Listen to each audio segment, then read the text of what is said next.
నమస్కారం.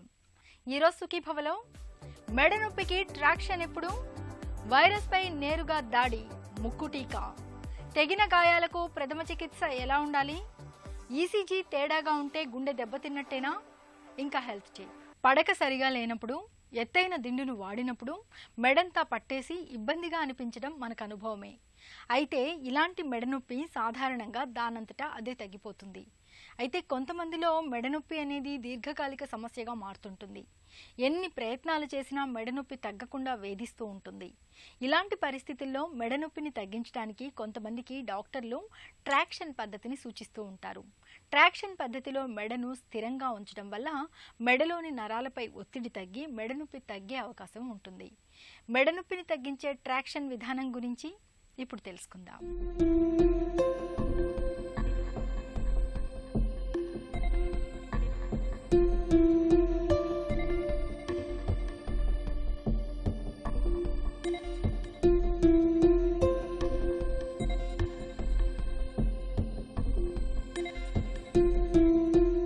శరీరానికి తలకు మధ్య సమతూకం కుదిర్చేది మన మెడ.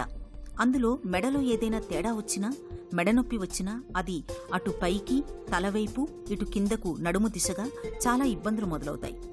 మెడనొప్పి అనేక రకాలుగా రావచ్చు. ఏదైనా వాహనంలో వేగంగా ప్రయాణిస్తూ అకస్మాత్తుగా బ్రేకు వేసినప్పుడు మెడ బలవంతంగా ముందుకు వెనక్కు కదులుతుంది. ఇటువంటి సమయంలో మెడ ఎముకలకు కానీ, లిగమెంట్లకు కానీ, కండరాలకు కానీ, నరాలకు కానీ దెబ్బ తగిలి నొప్పి రావచ్చు.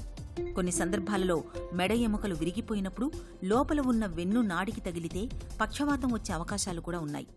అలాగే బరువులను అతి కష్టం మీద మోసినప్పుడు వెన్నుపూసల మధ్య ఉండే డిస్క్ బయటకు జారి నరాల మీద ఒత్తిడి కలుగచేస్తుంది.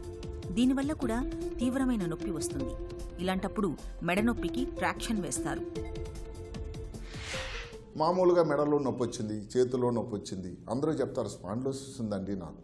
బస్సుల్లో కానీ ట్రైన్లో కానీ కాళ్ళను మెడకు పెట్టుకొని మనకు ఎంతమందో కనబడుతూ ఉంటారు. ఏమండి అంటే నాకు చేతిలో నొప్పి అండి, డాక్టర్ గారు చెప్పారు స్పాండిలోసిస్ ఉంది అని. అక్కడితో అది తగ్గిపోతే సరే. ఒక్కొక్కసారి ఈ చేతిలో కానీ ఏదన్నా బలం తక్కువైనా, లేకపోతే ఆ నొప్పి కానీ ఈ కాలర్ పెట్టుకోవడం ద్వారా తగ్గకపోయినా కూడా ఒక రకమైన ట్రాక్షన్ పెడతాం. ఆ ట్రాక్షన్ ఏమిటి, హాస్పిటల్లో 1-2 రోజులు ఉండి ఈ చిన్న అంటే ఈ భాగం నుంచి ఒకటి లాగి ఒక 4 కిలోల బరువు ఒక బ్యాగ్ ఉంటుంది, దానికి ట్రాక్షన్ అని. అది పెట్టినట్టయితే ఈ నొప్పి తగ్గిపోవడం, పేషెంట్లు బాగా అవడం కూడా జరుగుతూ ఉంటుంది. అది ఇంటికి వెళ్ళిన తర్వాత వాళ్ళే పెట్టుకుంటారు ఆ బ్యాగ్ను. వాళ్ళంతా వాళ్ళ మిస్సెసో లేకపోతే వాళ్ళ భర్త గారు ఎవరో ఒక ఆమెకి ఉన్న వాళ్ళని బట్టి ఆ ట్రాక్షన్ పెట్టడం కూడా జరుగుతుంది. దీనికి డాక్టర్ తాలకు అవసరం కూడా లేదు. ముఖ్యంగా మనం మెడ మీదకు సంబంధించిన దాని మీద దృష్టీకరిస్తున్నాం. ఈ మెడని ఎందుకు చెప్తున్నానంటే, మెడలో ఉండే వేడు వెన్నుపూసల్లో 1-2 వెన్నుపూసలు అనేవి చాలా ముఖ్యమైన కేంద్రాలు. అక్కడ ఆ మెడలోనే కాలు చేతులు కంట్రోల్ చేసే నరాలు ఒక చిన్న కట్ట మాదిరి ఉంటాయి. ఏదన్నా కారణం వల్ల కానీ మెడలో కానీ ఆ చోట్లో ముఖ్యంగా ఏమన్నా దెబ్బ తగిలినట్టయితే దాని ప్రభావం చాలా ఎక్కువ ఉంటుంది. కాలు చేతులు పడిపోతాయి. ఇంకొక మాట, గాలి తీసుకునేటువంటి కేంద్రం కూడా అక్కడే ఉంటుంది. అక్కడ కానీ ఏదైనా కారణం వల్ల దెబ్బ తగిలినా, వెన్నుపూస జరిగిపోయినా, స్పాండిలోసిస్ లాంటిది ఎక్కువ తీవ్రంగా ఉన్నా కూడా ఇబ్బంది చాలా ఉంటుంది. ఇంకో రకం ట్రాక్షన్ కొన్ని, ఇప్పుడు యాక్సిడెంట్ అయింది, రోడ్డు మీద వెళ్తూ ఉన్నారు, ఒక వెన్నుపూస డ్యామేజ్ అయిపోయింది, ఫ్రాక్చర్ అయిపోయింది, కాళ్ళు చేతులు పడిపోయినాయి, లేకపోతే వెన్నుపూస జరిగిపోయింది. దానికి ఇక్కడ తల మీద 2 రంధ్రాలు వేసి స్కల్ ట్రాక్షన్ అంటాం. దాని పేరు గార్డెన్ రెబెల్స్ క్లచ్ ఫీల్డ్ అని. దానికి బాగా లాగి బెడ్ మీద అలా పడుకొని 5 రోజులు 4 రోజులు ఉండి దాని తర్వాత ఈ ఆపరేషన్ చేయడం జరుగుతూ ఉంటుంది. అదొక రకమైన ట్రాక్షన్. అది చాలా ఇబ్బందికరమైంది, పేషెంట్కి చాలా బాధాకరమైంది. అలాగ బెడ్ మీద ఉండి చూస్తూ ఉండాలి. ఊహించండి, ఒక పేషెంట్ అలా బెడ్ మీద ఉండి జీవోత్సవంలాగా పడుకోవడం అన్నది అది నిజంగా అది ఒక పెద్ద నరకం కింద వాళ్ళందరూ ఫీల్ అవుతారు. అలాంటప్పుడే ప్రవేశించింది హాలో ట్రాక్షన్ అని. చాలా సందర్భాలలో దీర్ఘకాలికంగా మనం కూర్చునే భంగిమ సరిగ్గా లేకపోవడం వల్ల మెడనొప్పి వస్తుంటుంది. ఇంకా మయోపతి అనే వ్యాధిలో కూడా కండరాలు బలహీనంగా ఉండి మెడనొప్పి రావచ్చు. ఏ కారణం చేతనైనా మెడకు దెబ్బ తగిలినప్పుడు నొప్పి రావచ్చు. ఈ నొప్పికి కండరాలు కమిలిపోయి వాపు రావడం కానీ, మెడలో ఉండే నరాలు లాగినట్లు కావడం కానీ కారణంగా ఉండవచ్చు. వెన్నుపూసలను అంటూ ఉండే లిగమెంట్స్ తగ్గడం వల్ల కూడా నొప్పి రావచ్చు. మెడ ఎముకలు విరగడం వల్ల కూడా నొప్పి రావచ్చు. రోజూ బరువులు ఎత్తిమోసే వారికి మెడనరాలు సాగబడి నొప్పి రావచ్చు. ఉదాహరణకు బకెట్లో నీరు మోయడం, బట్టలు ఉతకడం, వంగి ఇల్లు తొడవడం వంటి రోజూ చేసే పనుల వల్ల కూడా మెడనరాలు లాగినట్లయి నొప్పి రావచ్చు. అయితే మెడనొప్పి తీవ్రంగా ఉండి నడక ఇబ్బందయ్యే వారిలో ట్రాక్షన్ వేస్తుంటారు. నిజానికి ఈ హాలో గ్రావిటీ ట్రాక్షన్ ముందుగా చిన్నపిల్లల్లో వాడేవారు. ఈ వెన్నుపూస వంకరతో స్కోలియోసిస్ అంటాం. ఇలాంటి దాంతో పుట్టే చిన్నపిల్లల్లో ఈ హాలో ట్రాక్షన్ అనే తలకి పెట్టి అది పెట్టి కొన్ని 6 వారాలు 10 వారాలు 12 వారాలు ఉండేటట్టయితే నెమ్మది కండరాలన్నీ అడ్జస్ట్మెంట్ అయ్యి వెన్నుపూసలు కూడా లైన్లోకి వచ్చి ఈ స్కోలియోసిస్ అనేది కరెక్ట్ అయిపోయిన సన్నివేశాలు చాలా ఉన్నాయి. మెడలో ఈ 1-2 వెన్నుపూసల్లో జరగడం కానీ డిస్లొకేషన్ అంటారు. అదే కాకుండా ఎవరికైనా యాక్సిడెంట్ అయింది, గాలి తీసుకోవడం చాలా ఇబ్బందిగా ఉంది, ఆపరేషన్ చేసినా కూడా వ్యక్తి దీని నుంచి రికవర్ కాలేడు. అలాంటప్పుడు కానీ అదే కాకుండా ఏదో కారణం వల్ల పేషెంట్ చుట్టాలు రకరకాల కారణాల వల్ల మేము ఆపరేషన్కి రెడీ లేవన్న వ్యక్తుల్లో కానీ ఈ హాలో ట్రాక్షన్ తాలూకా పనితనం చాలా గొప్పగా ఉందని చెప్పాలి. ఈ హాలో ట్రాక్షన్కి మిగతా వాటికి ఏమిటంటే హాలో ట్రాక్షన్ పెట్టుకున్న తర్వాత పేషెంట్ నడవచ్చు, కూర్చోవచ్చు. కొంతమంది చిన్నపిల్లలు అయితే స్కూల్కి వెళ్ళిన సన్నివేశాలు కూడా ఉన్నాయి. అది ఒక దీనిలాగా ఉంటుంది. అంటే ఇప్పుడు అంతరిక్షం రోదసీ ప్రయాణంలో అంతరిక్ష వైమానికులు వేసుకునేటువంటి క్యాప్ లాగా ఉంటుంది చూడడానికి. అది చిన్నది. లోకల్ అనస్థీషియాలోనే 4 చోట్ల ఈ 4 పిన్స్ పెడతాం. కొంతమంది 6 పిన్స్ కూడా పెడతారు. ఒక ఫ్రేమ్ ఉంటుంది రెడీమేడ్. వ్యక్తి తాలూకా తల పరిణామం కానీ సర్కంఫరెన్స్ 2 పరిణామాలను తీసుకుని దానికి మనం పంపించినట్టయితే వాళ్ళు ఆ ఫ్రేమ్ పంపిస్తారు. అది ఫిక్స్ చేస్తాం. అంతా కలిపి 40-30 నిమిషాల పని. కానీ అది కంటిన్యూస్గా ట్రాక్షన్ ఉండడం వల్ల ఈ వెన్నుపూసలు ఏవైతే ఒకటి మీద ఒకటి ఇలా కదిలిపోయినాయో ఆ లైన్లోకి వచ్చి నార్మల్గా అయిపోవడానికి ఆస్కారం ఉంటుంది. ఈ మధ్యకాలంలో 92 సంవత్సరాల వ్యక్తికి ఈ ట్రాక్షన్ పెట్టాం అంటే నమ్మండి. అసలు 92 సంవత్సరాలు వాళ్ళు ముందు వచ్చినప్పుడు ఆపరేషన్ అన్నది చేయము, వద్దు. దానివల్ల ఉపయోగం కన్నా ప్రమాదం అది. ఈ హాలో ట్రాక్షన్ పెట్టడానికి మీరు రెడీగా ఉన్నారా అని చెప్తే అటెండెన్స్ మరి అది పెట్టుకుంటే నడిచేదానికి కష్టమవుద్దేమో, పడుకోవడానికి కష్టమవుద్ది అని చెప్తే వాళ్ళని కన్విన్స్ చేసి ఏం చేస్తామని చూసిన తర్వాత 2 రోజుల్లోనే పేషెంట్ డిశ్చార్జ్ అయిపోయి వాళ్ళ ఊరు ఒంగోలు వెళ్ళిపోవడం కూడా జరిగింది. అంటే హాలో ట్రాక్షన్ అన్నది పెద్ద వయసులో వాళ్ళకి కానీ ఆపరేషన్కి రెడీ కాని వాళ్ళకి కానీ ఆపరేషన్ చేసినా కూడా బాగుకారని కొన్ని మరీ సీరియస్ పేషెంట్లకు కానీ ఒక మంచి ప్రయత్నం. దానివల్ల ఈ భూమి ఆకర్షణ శక్తిని తాలూకా ప్రభావం ఉండదు. ఇక్కడ 4 పిన్స్ వేసి ఒక ఫ్రేమ్ ఉండి 4 రాడ్లు ముందుకి 2 రాడ్లు మొత్తం 4 రాడ్లు ఉంటాయి. దాంతో చక్కగా ఒక కుదింపులాగా ఉంటుంది. అంటే మంచి సపోర్ట్ ఉంటుంది. దానివల్ల వ్యక్తి హాయిగా నడుస్తూ ఉంటాడు. మెడనొప్పికి మందులు వాడడం లేదా శస్త్రచికిత్స లాంటివి చేయడం ఉన్నాయి. అయితే కొన్ని మెడనొప్పుల్లో ట్రాక్షన్ వేయడం అన్నది చాలా చక్కగా పనిచేస్తుంది. కూరగాయలు తరుగుతున్నప్పుడో, పండ్లు కోస్తున్నప్పుడో లేదా పెన్సిల్ చెక్కుతున్నప్పుడో మనలో చాలా మందికి చర్మంపై తెగిన గాయాలు అవుతూ ఉంటాయి. ఇలాంటప్పుడు వెంటనే ఏం చేయాలో మనలో చాలా మందికి తోచదు. ఏదో ఒక క్రీమ్నో ఆయింట్మెంట్నో గాయం పైన పూతగా పట్టిస్తూ ఉంటారు. నిజానికి ఇలా చేయడం వల్ల తెగిన గాయంలో మరింతగా వాపు, నొప్పి వచ్చే ప్రమాదం ఉంటుంది. చర్మంపై తెగిన గాయాలైనప్పుడు వెంటనే ఏం చేయాలో, ఎలాంటి జాగ్రత్తలు తీసుకోవాలో ఇప్పుడు తెలుసుకుందాం.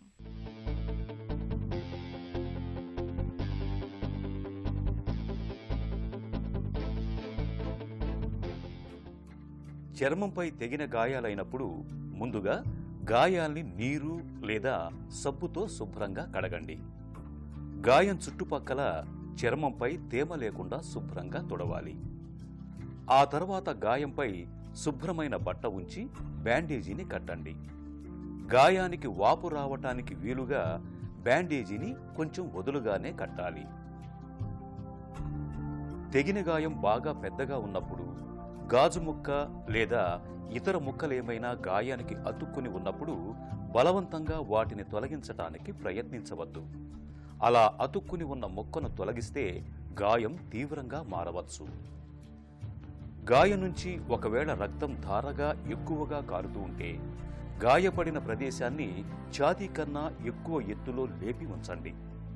శుభ్రమైన బట్టను మడతలుగా పెట్టి గాయం పైన ఉంచి గట్టిగా నొక్కాలి.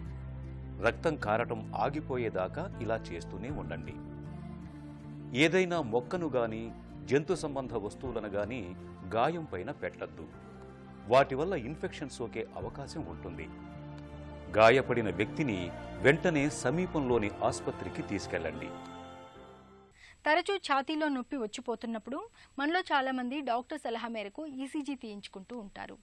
ఈ పరీక్షలో కొంచెం తేడా కనిపించినా గుండె జబ్బు ఉందని నిర్ధారణకు వచ్చేస్తూ ఉంటారు. అసలు ఈసీజీలో తేడా కనిపిస్తే గుండెకు గండం పొంచి ఉన్నట్టేనా? ఈసీజీ రిపోర్ట్ను ఎలా అర్థం చేసుకోవాలి? గుండె ఆరోగ్యాన్ని పట్టి చెప్పే ఈసీజీ పరీక్ష గురించిన పూర్తి వివరాల్ని డాక్టర్ని అడిగి ఇప్పుడు తెలుసుకుందాం.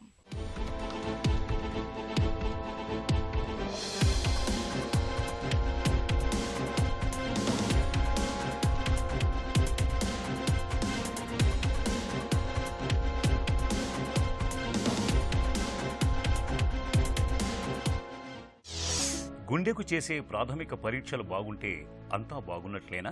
ప్రాథమిక పరీక్షల్లో వచ్చి 3 రకాలు ఉంటాయి: ECG, 2D echo, treadmill test. ఈ ప్రాథమిక పరీక్షల్లో ఈసీజీ కానీ 2D ఎకో కానీ ఏదైనా ప్రాబ్లం ఉంటే చూపిస్తాయి. అంటే హార్ట్ అటాక్ కానీ, ఏదైనా పంపింగ్ యాక్షన్ తక్కువ ఉండటం కానీ, అంటే ఎల్బీ డిస్ఫంక్షన్ లాంటివి, ఈసీజీలోకి వస్తే ఎర్దీమియాస్ కానీ అలాంటివి అంటే చూపిస్తాయి.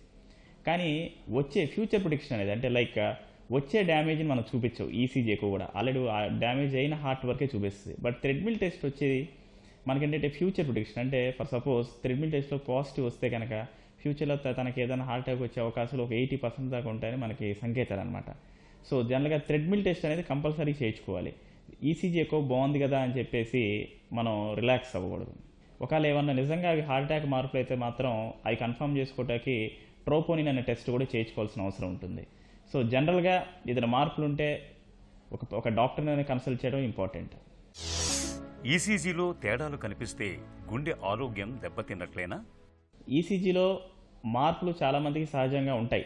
అంటే కొంతమంది బీపీ ఉన్న వాళ్ళకి కానీ, లేదంటే ఎర్లీ రీపోలరైజేషన్ సిండ్రోమ్ అంటాం వాళ్ళల్లోనూ, కొంతమంది సైనస్ ఎర్దీమియా అంటాం, అంటే ఊపిరి తీసుకున్నప్పుడు హార్ట్ రేట్ ఎక్కువ ఉండటం, ఊపిరి వదులుతున్నప్పుడు హార్ట్ రేట్ తక్కువ అవటం, ఇవన్నీ చేంజెస్ జనరల్గా జరుగుతూ ఉంటాయి అనమాట. సో ఈ మార్పులు సహజంగా కొంతమంది ఉంటాయి. ఈ మార్పులంత మాత్రం మనం భయపడాల్సిన అవసరం ఏం లేదు. కానీ ఒకసారి డాక్టర్ చూపించుకోవడం మంచిది. ఎకో పరీక్షను ఎలా అర్థం చేసుకోవాలి? ఎకోలో జనరల్గా మనం చూసేది వచ్చి మెయిన్ కాంపోనెంట్స్ అండి. ఒక 4 కాంపోనెంట్స్ ఉంటాయి. అంటే రీజనల్ వాల్ మోషన్ అబ్నార్మాలిటీ అంటాం. అంటే గుండె గుండ్రంగా ఉందనుకోండి, ఫర్ సపోజ్ ఒక పార్ట్ సరిగ్గా మూవ్ అవ్వట్లేదు. ఎందుకు మూవ్ అవ్వట్లేదు? అదేమన్నా ఆ కండరానికి సంబంధించి రక్తనాళం ఏమైనా మూసుకుపోయిందా అనేది మనకి ఎకోలో తెలుస్తుంది. దాన్ని రీజనల్ వాల్ మోషన్ అబ్నార్మాలిటీ అంటాం. ఇంకోటి మనం చూసేది ఏంటంటే పంపింగ్ యాక్షన్. అంటే జనరల్గా గుండె 60 to 70% పంపింగ్ యాక్షన్ దాని ఎఫర్ట్ ఉంటుంది. అంటే ఎజెక్షన్ ఫ్రాక్షన్ అంటాం దాన్ని. 60 to 70% ఉంటుంది. అదే కనుక తగ్గిందనుకోండి, 40% కన్నా తగ్గినా, 30% కన్నా తగ్గినా, దీని గ్రేడ్స్ ఉంటాయి, మైల్డ్, మోడరేట్, సివియర్ అని. సో ఎల్వీ డిస్ఫంక్షన్ ఇలా గ్రేడ్ చేయొచ్చు ఎకోలో. ఇంకోటి మనం ఇందులో ఎకోలో ఏం చూడగలం అంటే వాల్వర్. అంటే మనకుండే 4 వాల్వ్స్ ఉంటాయి: మైటల్ wall, tricuspid wall, pulmonary wall, aortic valve అని. సో ఈ 4 వాల్వ్స్లో ఏమన్నా స్క్లిరోసిస్ ఉందా, కాల్షియం ఉందా, ఏమైనా రుమాటిక్ చేంజెస్ ఉన్నాయా, లేదన్నా ఫ్లైల్ వాల్, మైటోవాల్ కొలాప్స్, అంటే ఇలాంటి డ్యామేజ్డ్ వాల్వ్స్ ఏమైనా మనకు తెలుస్తుంది. ఇంకోటి మనం ఎకోలో మనం చూడగలిగింది ఏంటంటే పెరికార్డియల్ ఎఫ్యూజన్ అంటాం. అంటే గుండె చుట్టూ ఏమైనా నీరు చేరింది అనేది కూడా మనకి తెలుస్తుంది. డయాస్టోలిక్ డిస్ఫంక్షన్ అనేది మెయిన్గా ఏంటంటే గుండె కండరం పెరగటం. అంటే బెలూన్లో ఉబ్బదు కానీ గుండె కండరం పెరుగుతుంది. దానివల్ల ఏంటంటే లోపల స్పేస్ తగ్గిపోతుంది. గుండె లోపల క్యావిటీ అనేది తగ్గిపోయి గుండె రిలాక్స్ అయినప్పుడు బ్లడ్ సరైన అమౌంట్లో రాకపోవడం వల్ల మనం ఎంత తక్కువ వస్తే అంతే మనం పంపింగ్ సిస్టోల్ వచ్చినప్పుడు వెళ్తుంది అనమాట బ్లడ్. సో జనరల్గా రిలాక్స్ అయినప్పుడు బ్లడ్ ఎంత వస్తుందో అది కాంట్రాక్ట్ అయినప్పుడు కూడా బ్లడ్ అంతే బయటకు వెళ్తుంది. సో క్యావిటీ తక్కువ అవటం వల్ల బ్లడ్ తీసుకోవడం తక్కువే ఉంటుంది, పంపించేది తక్కువే ఉంటుంది. సో ఈ డయాస్టోలిక్ డిస్ఫంక్షన్ జనరల్గా ఎవరికి వస్తుందంటే అన్కంట్రోల్ హైపర్ టెన్షన్ ఉన్న వాళ్ళలోనూ, ఒబెసిటీ ఉన్న వాళ్ళలోనూ, ఏదైనా స్టోరేజ్ డిజార్డర్స్, అంటే పుట్టుకతో కొంతమందికి స్టోరేజ్ డిజార్డర్స్ అంటాం, లైక్ కొలెస్ట్రాల్ స్టోరేజ్ అయిన వాళ్ళలోనూ. సో వీటి వల్ల గుండె కండరం పెరిగి ఈ డయాస్టోలిక్ డిస్ఫంక్షన్ అనేది వస్తుంది. సో దీనిలో కూడా different types of diastolic grades ఉంటాయి. డయాస్టోలిక్ డిస్ఫంక్షన్ గ్రేడ్స్ మనం ఎక్కువలో చూడొచ్చు. టీఎంటీ టెస్ట్లో పాజిటివ్ వస్తే బ్లాకులు ఉన్నట్లేనా? జనరల్గా టీఎంటీ మనం చేసి రిపోర్ట్ ఎప్పుడు ఇచ్చేటప్పుడు కూడా దిస్ పాజిటివ్ ఇస్ నెగిటివ్ అని జనరల్గా ఇవ్వమండి. అంటే ప్రాబబిలిటీ అని ఇస్తాం. అంటే హై ప్రాబబిలిటీ, లో ప్రాబబిలిటీ అని ఇస్తాం జనరల్గా. హై ప్రాబబిలిటీ అంటే ఏంటంటే సో ఇతనికి ఫ్యూచర్లో ఏదైనా హార్ట్ అటాక్ వచ్చే ఇష్యూస్ ఎక్కువ ఉన్నాయనుకుంటే దాని హై ప్రాబబిలిటీ ఫర్ ఇండ్యూసిబుల్ ఇస్కీమియా అంటాం. లో ప్రాబబిలిటీ అంటే ఓకే అతను ట్రెడ్మిల్ టెస్ట్ బాగా నడిచి అందులోనూ చేంజెస్ ఏం లేకపోతే కనుక లో ప్రాబబిలిటీ, అంటే వచ్చే అవకాశాలు తక్కువ అని. జనరల్గా థ్రెడ్మిల్ టెస్ట్కి 80% ప్రాబబిలిటీ ఉంటుంది. 10 మందికి పాజిటివ్ వస్తే మాత్రం ఆ 8 మందిలో డెఫినెట్గా బ్లాక్స్ ఉంటాయి. చాలా మందికి ట్రిపుల్ వెసల్ డిసీజ్ ఉన్న, డబుల్ వెసల్ డిసీజ్ ఉన్న ఒకసారి థ్రెడ్మిల్ టెస్ట్లో కూడా ఒక్కొక్కసారి రాకపోవచ్చు. అంటే ఒక 20-30% మిస్ అయ్యే ఛాన్స్ కూడా ఉంటుంది ఈ థ్రెడ్మిల్ టెస్ట్లో. ప్రతిసారి గుండెకు సిటీ యాంజియోగ్రామ్ చేయటం సరైందేనా? పేషెంట్ సిమ్టమ్స్ ఏం లేకుండా ఫస్ట్ సపోజ్ మన థ్రెడ్మిల్ టెస్ట్ చేయించినప్పుడు బోర్డర్ లైన్లో ఉంది, అంటే అటు పాజిటివ్ నెగిటివ్ అని చెప్పలేని పరిస్థితుల్లో ఉన్నప్పుడు జనరల్గా మనం సిటీ యాంజియోగ్రామ్ రిఫర్ చేస్తాం. సిటీ యాంజియోగ్రామ్ చేయించాం, అది నార్మల్గా ఉంది అంటే దాని కన్ఫర్మేషన్కి ఏమీ అవసరం లేదు. సో నెగిటివ్ ప్రెడిక్ట్ వాల్యూ బాగుంటుంది. బట్ అలానే మనం తరచుగా చేయించకూడదు, ఎందుకంటే దీనిలో 2 ఇష్యూస్ ఉన్నాయి. మెయిన్ ఏంటంటే సిటీ కాబట్టి రేడియేషన్ ఇష్యూస్, ఇంకోటి మనం యాంజియోగ్రామ్ చేసేటప్పుడు కాంట్రాస్ట్ ఇస్తాం. సో ఈ contrast induce nephropathy, kidney damage అయ్యే అవకాశాలు కూడా ఉంటాయి. అందులో మెయిన్గా డయాబెటిక్స్ పేషెంట్స్ ఎక్కువ రెగ్యులర్గా చేస్తే మాత్రం ఈ కాంట్రాస్ట్ ఇండ్యూస్ నెఫ్రోపతి వచ్చి ఫ్యూచర్లో కిడ్నీ ప్రాబ్లమ్స్ అంటే క్రోనిక్ కిడ్నీ డిసీజ్ అయ్యే ఛాన్సెస్ ఎక్కువ ఉంటాయి. యాంజియోగ్రామ్లో మనకు ఏం తెలుస్తుంది? యాంజియోగ్రామ్లో జనరల్గా కొరనరీ ఆర్టరీస్లో బ్లాక్స్ తెలుస్తాయండి. జనరల్గా చాలామంది వాల్ బ్లాక్స్, ఈ ఆర్టరీ బ్లాక్స్ ఒకటే అనుకుంటారు. Both are different. వాల్స్ని కవాటాలు అంటాం, అంటే గుండె క్యావిటీస్ లోపల ఉంటాయి కవాటాలు, 2 గదుల్లాగా మధ్యలో ఉండే కవాటాలు. ఆర్టరీస్ అంటే రక్తనాళాలు, గుండె పైన ఉంటాయి రక్తనాళాలు. సో ఆ బ్లాక్స్ వల్లే జనరల్గా హార్ట్ అటాక్స్ వస్తాయి. వాల్ ప్రాబ్లమ్స్ వేరు, రక్తనాళాల్లో బ్లాక్స్ వేరు. మనకు హార్ట్ అటాక్ వచ్చేది రక్తనాళాల్లో బ్లాక్స్ వల్ల. సో యాంజియోగ్రామ్లో మనం చూసేది ఏంటంటే ఆ రక్తనాళాల్లో బ్లాక్స్ ఎంత పర్సంటేజ్ ఉంది ఏంటి అనేది మనకి యాంజియోగ్రామ్లో తెలుస్తుంది. బైపాస్, స్టెంట్, మందుల అన్న విషయాన్ని ఎలా నిర్ధారిస్తారు? ఒక బ్లాక్ కానీ చిన్న బ్లాక్స్ లేదా 2 బ్లాక్స్ ఉంటే స్టెంట్ వేయటం మంచిది. అదే 3 కంటే ఎక్కువ బ్లాక్స్ ఉండి లేదంటే పెద్ద బ్లాక్స్ అంటే రక్తనాళం మొదల నుంచి చివరి దాకా బ్లాక్ ఉండి అలా 2 కంటే 3 కంటే ఎక్కువ ఉంటే మాత్రం బైపాస్ ఆపరేషన్ పంపించడమే మంచిది. జనరల్గా ఒకసారి మనం స్టెంట్ వేయలేం, బైపాస్ ఆపరేషన్ చేయలేము. అవి కొంతమందిలో ఉంటుంది. అదే దాన్ని ఏమంటారు డిఫ్యూజ్ డిసీజ్ అంటాం, అంటే రక్తనాళం మొత్తం కూడా సన్నగా అయిపోతుంది. అంటే స్టెంట్ వేయలేని పరిస్థితి, గ్రాఫ్ట్ కూడా వేయలేని పరిస్థితి. సో అలాంటి టైంలో ఏం చేస్తామంటే జనరల్గా మెడికల్ మేనేజ్మెంట్ చేస్తాం, అంటే మందులతో కంటిన్యూ చేసి చూస్తాం. జనరల్గా ఈ స్టెంట్ వేసినా బైపాస్ చేసినా ఎప్పుడు బ్లాక్ 70% కంటే ఎక్కువ ఉంటేనే మనం ఈ ప్రొసీజర్స్ అన్నిటికీ వెళ్తాం. ఫర్ సపోజ్ బ్లాక్స్ 70% కంటే తక్కువ ఉంటే కనుక జనరల్గా మందులే ప్రిస్క్రైబ్ చేస్తాం. గుండె ఆరోగ్యాన్ని పట్టి చెప్పే కొత్త పరీక్షలు ఏమైనా వచ్చాయా? కొత్త పరీక్షలు వచ్చి ఎఫ్ఎఫ్ఆర్, ఐవాస్, ఓసిటీ. ఎఫ్ఎఫ్ఆర్ అంటే ఏంటంటే యాంజియోగ్రామ్లో కనుక బోర్డర్ లైన్లో ఉంటే, అంటే 60 నుంచి 70% ఏదన్నా బ్లాక్ ఉంటే కనుక అది స్టెంట్ వేయాలా లేదా అని మనకి ఏదైనా డౌట్ వచ్చినప్పుడు, లేదా గ్రాఫ్ట్ వేయాలా లేదన్న డౌట్ వచ్చినప్పుడు అది చేసుకొని నిర్ధారిస్తాం, అది చేయాలా లేదా వదిలేసి మందులు వాడచ్చా అనేది. ఇంకోటి ఐవస్. ఐవస్ అంటే ఏంటంటే జనరల్గా రక్తనాళాల లోపల ఎలా ఉంది, మనం చేసే యాంజియోగ్రామ్ ఇవన్నీ కూడా 2D, అంటే 3D కాదు అది. సో లోపల ఏం జరుగుతుందనేది మనకు తెలియదు. ఈ ఐవస్, ఓసిటీ అనేది ఏంటంటే లోపల కొవ్వు పలకలు ఎంత సైజు ఉన్నాయి, అసలు లోపల రక్త గడ్డలు ఉన్నాయా, కాల్షియం ఉన్నాయా, లేదా రక్తనాళం సన్నబడిందా, దాని రక్తనాళాల సైజ్ ఏంటి, స్టెంట్ ఎక్కడి నుంచి ఎక్కడి వరకు వేయచ్చు, ఇవన్నీ స్టెంట్ వేసిన తర్వాత ఏమైనా ప్రాబ్లం ఉందా, చిన్న చిన్న డిసెక్షన్స్ ఏమన్నాయా అని ఎవ్రీ మైన్యూట్ క్లూ జనరల్గా మనకి ఇస్తుంది. ఇవన్నీ కూడా కొత్త పరీక్షలు, బట్ ఇవి కొంచెం ఎక్స్పెన్సివ్, ఈ ఐవస్, ఓసిటీ ఇవన్నీ. బట్ ఇవన్నీ కూడా అవైలబిలిటీలో ఉన్నాయి. బట్ మనం బేసిక్ ప్రైమరీ ఇన్వెస్టిగేషన్సే చాలామంది చేయించుకోవట్లేదు. బట్ ఈ ఇన్వెస్టిగేషన్స్ వచ్చి వెరీ ఫ్యూ పీపుల్ మనం అడ్వైస్ చేస్తున్నాం, వాళ్ళ కూడా ఇంకా చాలా తక్కువ మంది చేయించుకుంటున్నారు. బట్ ఇవన్నీ కూడా మనకి ఐవస్, ఓసిటీ కనుక ఎక్కువ ఉపయోగించినట్టయితే మనకి రిజల్ట్స్ లైక్ స్టెంట్ వేసిన తర్వాత కానీ గ్రాఫ్ట్ వేసిన తర్వాత కానీ రిజల్ట్స్ చాలా బాగుంటాయి. గుండె ఆరోగ్యాన్ని పట్టి చెప్పే ఈసీజీ పరీక్ష విషయంలో మనం డాక్టర్ నిర్ణయానికే ప్రాధాన్యం ఇవ్వాలి. రోగి ఆరోగ్య పరిస్థితిని, వయసును బట్టి ఈసీజీ రిపోర్ట్ను అంచనా వేయడం ద్వారా డాక్టర్లు మన గుండె ఆరోగ్యంపై ఒక అంచనాకు వస్తారు, మనకు భరోసానిస్తారు. ఇక ఈరోజు కార్యక్రమాన్ని ముగించే ముందు ఆంధ్ర హాస్పిటల్స్ సమర్పించే ఒక చిన్న చిట్కా మీకోసం. షుగర్ జబ్బును అదుపులో ఉంచుకునేందుకు నేరేడు గింజల పొడి, మెంతి పొడి, పసుపును సమపాళ్లలో తీసుకుని మిశ్రమంగా చేయండి. భోజనానికి ముందు ఈ మిశ్రమాన్ని రోజుకు 2 మిల్లీగ్రాముల చొప్పున నిత్యం తీసుకోవడాన్ని అలవాటుగా చేసుకోండి. మధుమేహం చక్కగా అదుపులో ఉంటుంది. సుఖీభవ కార్యక్రమానికి సంబంధించిన మీ విలువైన సూచనలు, సలహాల్ని వెంటనే మాకు రాయండి. మా చిరునామా Sukhibhava, ETV, Ramoji film city, Hyderabad 501512 లేదా sukhibhava@etv.co.in కు ఈమెయిల్ చేయండి.